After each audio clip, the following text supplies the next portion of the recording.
Hi there, welcome back to IndyCar on the 8th of January. Sorry, a slight break in transmission there. Now, I don't want to start whittering on about the problems that we have with the British media in Scotland. I think we all know all about that. So I want to focus my attention elsewhere today. And word has come to me through various contacts of a recent online poll. Now, this is a poll which was open to all Scottish voters to vote in freely. This was not just independent supporters who were being polled. And the poll asked if they were given the opportunity to vote again on independence, being nearly, well, it is 10 years now, almost, since the first referendum in 2014. Would they vote for independence? And the result was interesting, to say the very least. The result was there's a majority, in this poll at least, of 68% of Scots who said that they would vote for independence.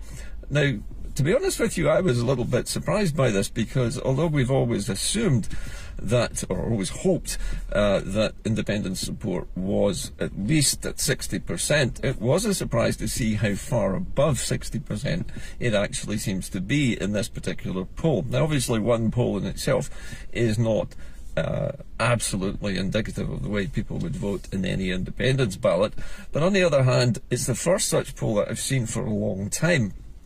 And if you remember, the SNP many years ago had mooted the idea that in order to actually stage an independence referendum for the SNP to take that action and do it, they were looking for support to be substantially above 50%, at least 60% for several months.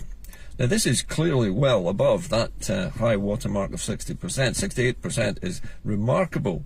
We're talking about nearly 3/4 of the population of Scotland, according to this poll, being now in favour of ending the union with England. So it's encouraging, and it's nice to be able to report some positive news for a change. However, it's not the end of the story.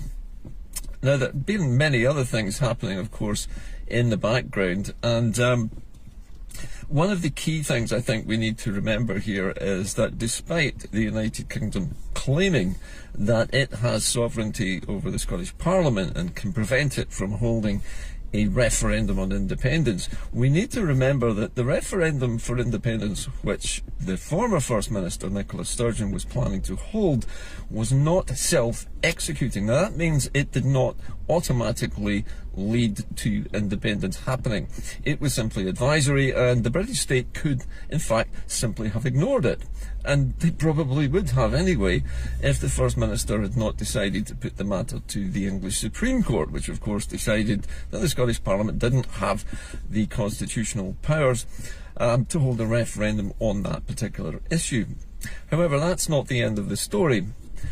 Most people are aware that if you read the United Nations Charter, one of the founding principles of the United Nations is the right to so-called self-determination. Now, self-determination is basically the right of all peoples, everybody on the planet, all groups of individuals, all nations, all sub-states, to choose their own political future. Now, that means being able to decide whether or not they stay in a treaty with another country.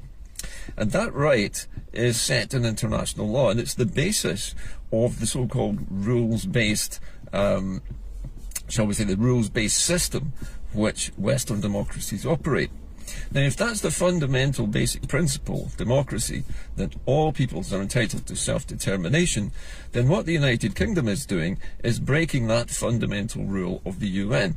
Now, all UN members are required to abide by this charter, and the United Kingdom, as a member of the United Nations and its Security Council, is plainly breaching that fundamental principle. It's breaking the rules of its membership of the UN by denying Scotland the chance to decide its own future.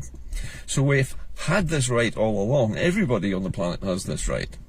But we are being denied it by a British state which claims that Scotland is North Britain, and it's not a country at all. And many unionist trolls who have been polluting all kinds of social media for weeks now have been claiming this is the case, that the United Kingdom is a single country, Scotland isn't a country, it's just North Britain, yada yada, you know the story. However, we know this is not the case. The union is a treaty. It's not a takeover, it's not supposed to be an occupation, it is meant to be a union of equals, which of course it plainly doesn't appear to be if we take the way the United Kingdom actually behaves as an example. However, the treaty is a bilateral treaty between two nation states, and the two nation states can leave that treaty if one or other of them decides it's no longer in their national interest to remain in it, and that would be done by a democratic vote in either England or Scotland, depending on which nation was unhappy with the treaty. So a treaty can be ended by democratic means, but the democratic means being denied by the United Kingdom to Scotland mean that they're breaking international law. Not that they really care about international law, because if you remember when we unfortunately were dragged out of the European Union by English voters who plainly believed the baloney coming from the Leave campaign, when we left, that also left Northern Ireland in a very precarious and unstable situation, where Northern Ireland, which has an open border with the European Union in the south of Ireland, was somehow cast adrift, and Northern Ireland Unionists were concerned that Northern Ireland was no longer going to be part of the United Kingdom, it would be a border in the Irish Sea.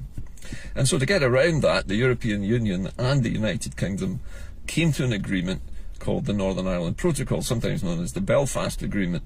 And as soon as it was signed, basically, and remember the United Kingdom helped to write this agreement, an international agreement with the European Union, they virtually said that they were going to not abide by it. They were just going to flout all of the things which they said they'd agreed to with the European Union, and they've carried on doing exactly that. So the United Kingdom is a serial rule breaker and law breaker, and actually if it were any other country it would be regarded as a rogue state. So it doesn't have the right to deny Scotland's population the right to self-determination. And remember, even if you are in favour of staying in the Union, a vote should not scare you, because you would have the right to vote to remain in the United Kingdom, as a free and fair vote would be what would be required to decide the matter. Just like it was in 2014, you would have the opportunity to say no to independence if you wanted to. However, for some reason, the United Kingdom is scared that the Scots are going to vote yes. And the result of this poll I was mentioning earlier on is 68% of the population do want independence. Maybe gives us a clue as to why the UK will not grant any Section 30 orders, will not agree to a constitutional referendum organised by Holyrood. But then again, Holyrood can't organise anything constitutional because it is actually under the rules of Westminster. So our politicians, like them as we may or loathe them as we may in Holyrood, are unable to effect any kind of change in the constitution, because to do that they would have to break their oath of allegiance, the oath they took when they became MPs or MSPs. So no Scottish politician, however worthy and however in favour of independence they might be, can actually go against the United Kingdom, especially if they're in the Scottish government, because to do that would almost be akin to committing treason. They would be working against the United Kingdom government, and having sworn to uphold their allegiance to the Crown of the United Kingdom and the UK sovereignty and all the rest of that. I don't know what they would do. I mean, imagine if the entire Scottish National Party's membership of MSPs and MPs together suddenly decided that they weren't going to show up, and Scotland was going to act independently, and the Scottish government was just not going to listen to anything to do with the Union. We're just going to behave like an independent country. What would happen to those politicians? Well, I was thinking about this the other day. What could the United Kingdom do about that? Well, the most obvious thing they could do would be to arrest the entire lot of them and jail them for sedition or some other potential trumped-up charge that they could come up with, very much in the same way that the Catalan government was imprisoned by Spain. And we know that the Tories take a lot of their lead from other right-wing dictatorships and authoritarian regimes of one sort or another when it comes to smaller parts of their so-called kingdom deciding they want to break away. So that might happen. I'm not saying it would, but it's the reason why our politicians are so fearful of actually doing anything.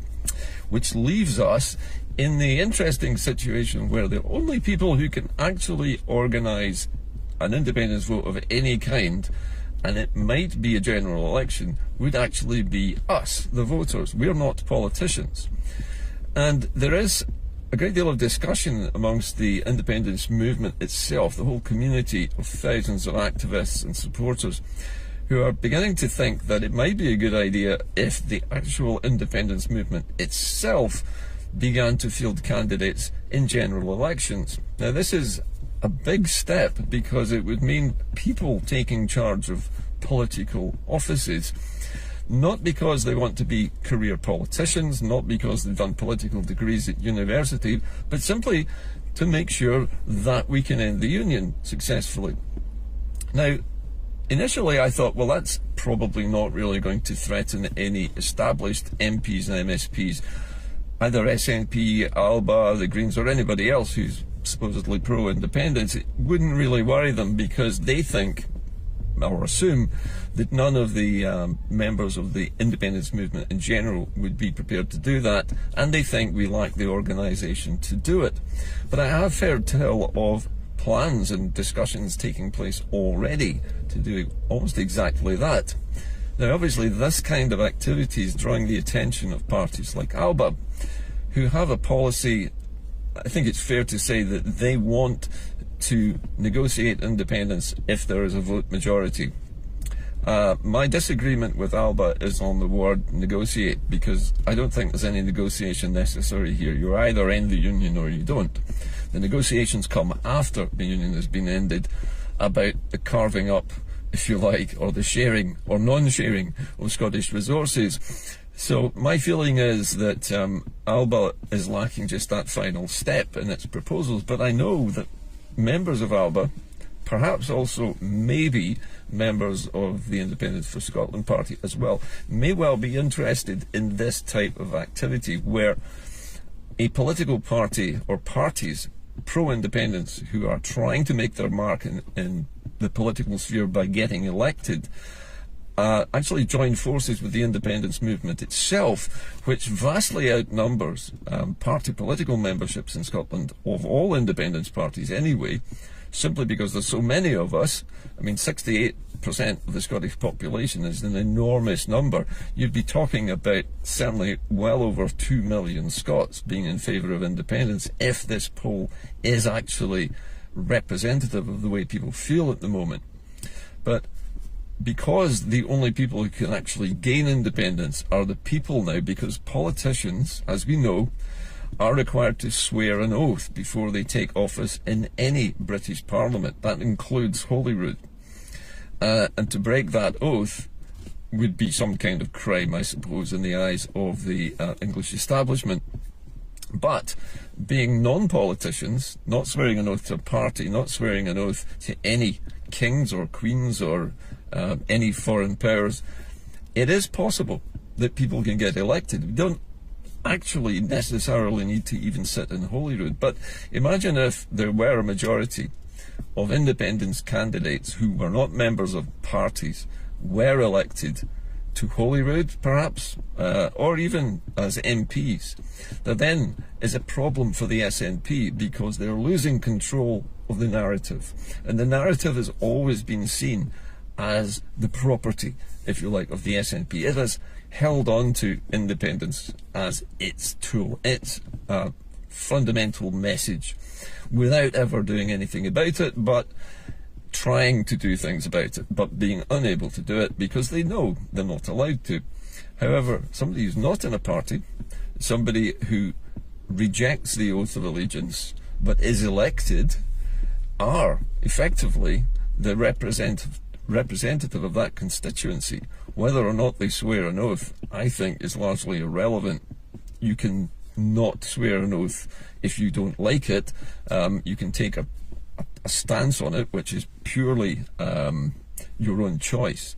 For example, if you don't believe in God, you don't have to swear on the Bible.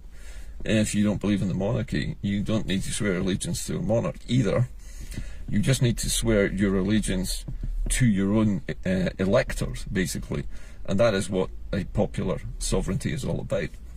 However, this creates a problem for the SNP, and this was evidenced, I think, for the first time when Tommy Shepherd made a statement in the press in which he said that if the SNP lost the next general election, this Westminster election, now by lost I'm assuming he means they lose that majority that they have in the 57 seats, I think, soon, Scottish seats. If they lose their majority of seats in that group, he said that the independence debate would cease, that there would be no more independence debate. Now, this sounds like a vague threat that the SNP will go in a huff and stop campaigning for independence if they don't win. But is that what he really said? Is that what he meant? Or was he just saying that if we abandon the SNP in favour of other candidates in a general election, that all talk of independence would just cease? Well, if that were the case, then all talk of independence probably would have ceased in 1979 when we were denied what we had then, a majority in favour of independence, but was ruled not enough by the British state because of a lower turnout. And then we had the sort of trickster version of the independence referendum in 2014, where all kinds of rules were broken prior in the Purdah period. The last week or so of the campaign where they introduced the so-called vow. That was new information and new promises being made illegally during the Purdah period. All of that gerrymandering and all of that cheating was what won the independence referendum for the Leave campaign last time. So in actual fact, the best way to get independence is not with a referendum that can be cheated, used, abused by the other side. We need actually to win a majority of votes for non-party members who are pro-independence only, and that's their only manifesto pledge. Because if that exists, it puts pressure on the SNP, it puts pressure on the Greens, it puts pressure on Alba as well to some extent, let's be fair, to actually man up and to become more aggressively pro-independence and actually take the action necessary to end the Union. Not just to negotiate with the United Kingdom the ending of the Union, but to say the Union is over. And we will enter negotiations after we have repealed the Acts of Union in Scotland, which would formally basically destroy the Union. That would be it legally over, because one party has basically repealed its Acts of Union. They're the only laws in Scotland which keep the Union in place. So the right to self-determination is being sought at the moment by Salvo. Salvo is putting together the legal case and the moral and political case for Scotland being allowed to choose its own future. And they plan eventually to send a civic delegation to the international courts of justice and the United Nations and all of the major international bodies who arbitrate international law to get a ruling which says that Scotland is entitled to self-determination, and the United Kingdom needs to stop denying that and allow the Scots to make their choice themselves, unhindered by any British influence at all. And really, that is the crux of the matter. So the battle is being fought on two different fronts at the moment. In the background, the legal, political and moral case is being prepared by Salvo in preparation for a delegation being sent to the European Union, to the United Nations, to the International Courts of Justice, the International Court of Human Rights, etc. And in the meantime, the movement itself is now beginning to make noises about fielding candidates, which is threatening the solidity and the certainty which the SNP has enjoyed for so many years. And without trying to be partisan about this, this kind of people pressure is exactly what's needed in order to tell our politicians what we want. The more of this happens, the better. So if candidates or potential candidates do want to run against the SNP or against Alba or against the Greens in any election, then I think it should be encouraged. The only fly in the ointment, as far as I'm concerned at the moment, is bringing the movement together under some kind of common framework which allows this to happen, and organising that so that it does happen. If it does, and if it starts to be seen to be happening, then I think we will see a scurrying of politicians rushing to change their manifesto pledges to something much more robust, and something which says we will end the union if we get a vote majority. It doesn't need to happen this year in 2024, because a general election in the United Kingdom affects nothing really in Scotland. It means more of the same nonsense from London. However, a vote in the Holyrood Parliament in which a majority votes for independence-only candidates, I'm not talking parties here, candidates, would result in the ending of the union, because those candidates together would form a majority. They could form at least a temporary government which says repeal the Acts of Union now here in Scotland. That's the bill we'll put before Parliament, and they would win it because they would have a majority. And that would be the end of the union, whether England likes it or not, and without a referendum needing to be held. What happens after that is anybody's guess. But these are my thoughts, putting together all the pieces that are happening just now. But as I say, the very first worry lines are beginning to appear on the politicians' faces. Now, Tommy Shepherd, when he made this statement, and I've seen photographs of him while he was doing this, he didn't look happy. He looked worried. And I think this was a rather desperate move by Mr. Shepherd, and I suspect that he might perhaps be rebuked by his party for saying that he felt that all independence debate would cease if the SNP lost the next general election. I don't think it will. Independence campaigning and debate will never cease until the union is ended. Anyway, that's it. That's my take on things today. I hope you've enjoyed the programme. As usual, I keep appealing to everybody to keep donating. I rely on you almost entirely at the moment to keep this show together and keep it moving along. I would like to say thank you to the many people actually who have simply recognised me and walked up to me in the street recently, stopped for a chat, wanted me to continue these programmes, and have said that they think it's vital that they continue. So if you think the same way, please keep helping me with small donations. It really, really makes a difference. Anyway, that's it from IndyCar today. As usual, as I always say, keep the faith.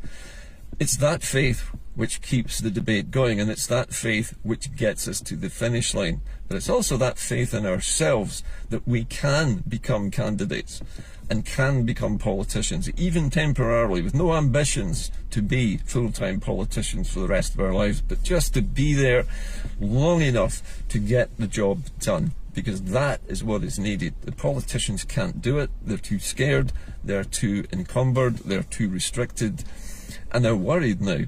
And that's the first time I've seen that worry actually expressed by any senior politician. See you soon. Have a great day. Bye for now.